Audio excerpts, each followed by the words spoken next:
ចឹងឥឡូវយើងសាកមើលណាអានេះមាត់សម្រាប់ហែកមាត់កោះអីឲ្យតែមាត់ប៉ុនគ្នាបងប្អូនអាចប្រើមួយម៉ាស៊ីននេះបានណាចឹងយើងគ្រាន់តែដាក់កែវចូលហើយយើងចុចតាសៀលមកបានហើយ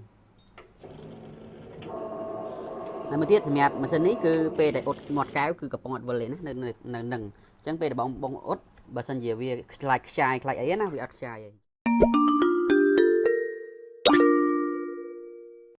ជំរាបសួរបងប្អូនថ្ងៃនេះខ្ញុំធ្វើបទបង្ហាញមួយពីម៉ាស៊ីនអ៊ុតមាត់កែវប្រភេទកែវភេសជ្ជៈណាអញ្ចឹងសម្រាប់ម៉ាស៊ីននេះម៉ាស៊ីនមួយបងប្អូនអាចកំងຂະຫນាតមានຂະຫນាតមាត់កំប៉ុងនេះណាកំងຂະຫນាតខុសៗនេះបានប៉ុន្តែម៉ាស៊ីនមួយយើងអ៊ុតបាន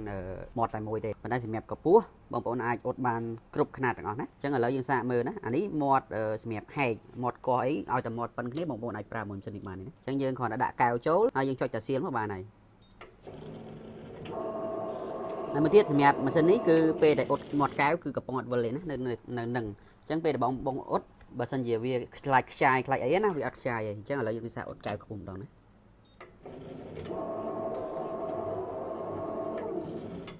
ចឹងនេះកែវ330បណ្ដែប្រភេទស្គមឥឡូវយើងសាក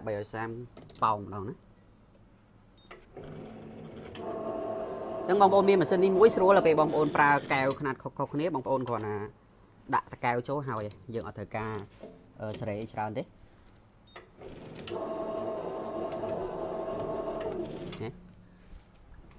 អញ្ចឹងម៉ាស៊ីនមួយបងប្អូនអាចអ៊ុតកែវបានគ្រប់កម្ពស់ទាំងអស់ប៉ុន្តែមាត់កែវគឺប៉ុនគ្នានេះមាត់គេហៅមាត់55ណាសម្រាប់កែវភេសជ្ជៈហើយយើងមាននៅក្នុងស្តុកមានពណ៌ខ្មៅនិងពណ៌ស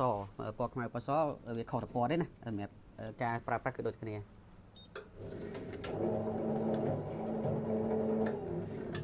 អញ្ចឹងបងប្អូនមានតម្រូវការចាប់តាក់ទងមកពេកដើម្បីព័ត៌មានបន្ថែមបានសូមអរគុណ